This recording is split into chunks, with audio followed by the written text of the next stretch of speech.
Welcome back. My name is Debby J, and I want to welcome you and really appreciate you to my perfectly imperfect video with my hair that looks cuter in person than it does on camera, and perfect lighting. Oh, anyway, I'm leaving this in the video because all of it shows that inspiration, and creativity aren't always aligned with us looking our best with our best hair.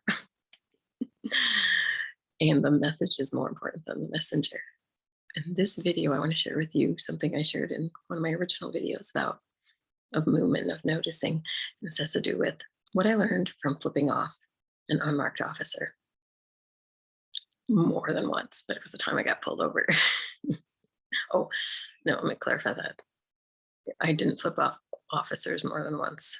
That was a one-time thing. And what I learned from it and why this skill of noticing uh, finally allowed me to shift that pattern because I was doing it for decades. Oh my God, flipping people off for decades.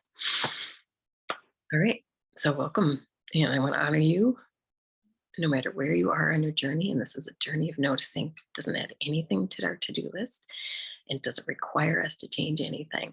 When we notice, it creates a space for another way. So the situation was I was leading a biofeedback session, and the whole scenario is kind of ironic. Here I was doing biofeedback for my brain after a concussion as a way of reducing my system's reactivity. Isn't that interesting? I leave the biofeedback session. I called him the mad scientist. It was fascinating. Anyway, I leave the session, get on the interstate in a major interstate in the St. Paul area, Minneapolis, St. Paul area. And probably not 2 minutes even on the road, I'm just going to switch lanes. I perceive someone cuts me off, give him the bird. Oops, sorry. Well, no, that's what really happened. So I'm not going to apologize because I'm going to share the intensity of the story. I reacted so quickly that I flipped the person off, and I wanted to make sure they saw me because I was bad. Because here I was signaling, and my perception was they didn't signal; it just zoomed right in. And wouldn't you know, on come the sirens behind me, the lights. Holy shit! That was my reaction. Automatic, no choice. I didn't. What I noticed after this experience was I didn't consciously think, oh, I'm going to flip off that person because they're a jerk. No, I didn't consciously think about it. It happened like instantly.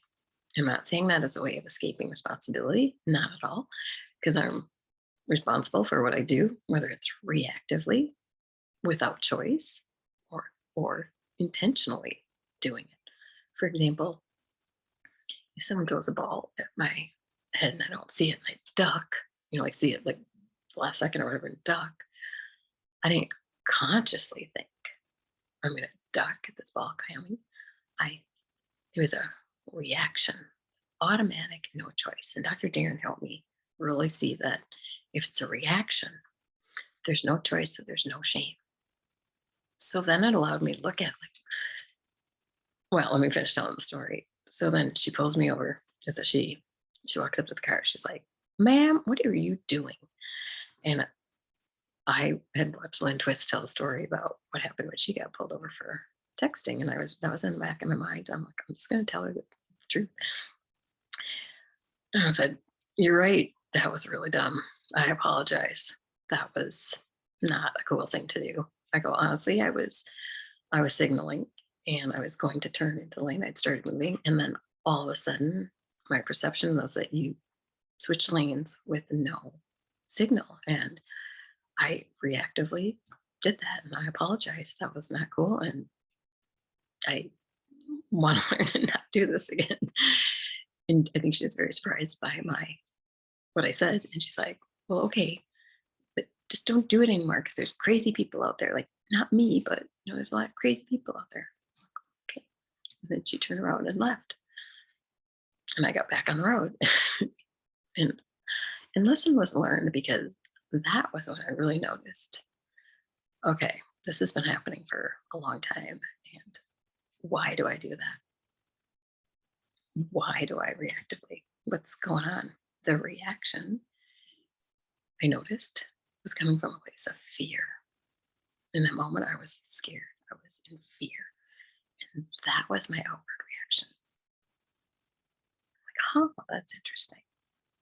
And as I started noticing that pattern showing up over and over again from past experiences, I could see it was about fear, lack of safety. So, what that created the space for me to do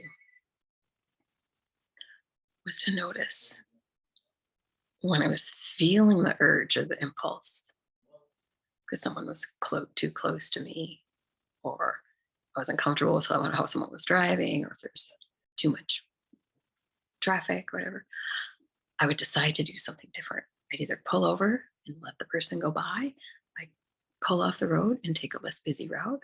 I would I ended up choosing to do something where I felt more comfortable driving. And that shifted everything. Like, can you feel that? It just felt so much freer. I didn't feel victimized, if you will, by the other drivers on the road because I was choosing to do something else. I was choosing to let that driver who wanted to go faster. And it was like a win win for both of us. So that's an example of the power of noticing. It drastically reduced. Like, I don't even remember the last time I might have sworn at some people, but I don't flip them off anymore. I don't think. I don't remember the last time I did anyway. So I didn't. Um, I didn't. I did it only through noticing, and then going, "Oh, here's the pattern. Oh, here's the pattern. Oh, here's the pattern." And eventually, the time got reduced and reduced to where the reactivity wasn't there, or the reactivity was something different. It was more conscious. It was a choice to pull over. It was a choice to take a different route. And in that is freedom. 'Cause there's always another option, even if we can't see it in the moment. And when we give our space the time to notice what we notice without judgment of good or bad or right or wrong or left or right or up or down, only noticing the patterns at play, it can change everything without adding anything to the to-do list. Okay. Wishing you calmer traveling too, and celebrating every noticing, no matter how small it may appear to be. Sometimes those are the biggest life trajectory changes. All right, big hugs and celebrating all of our noticings. Have a great day. Rest of your day. Bye.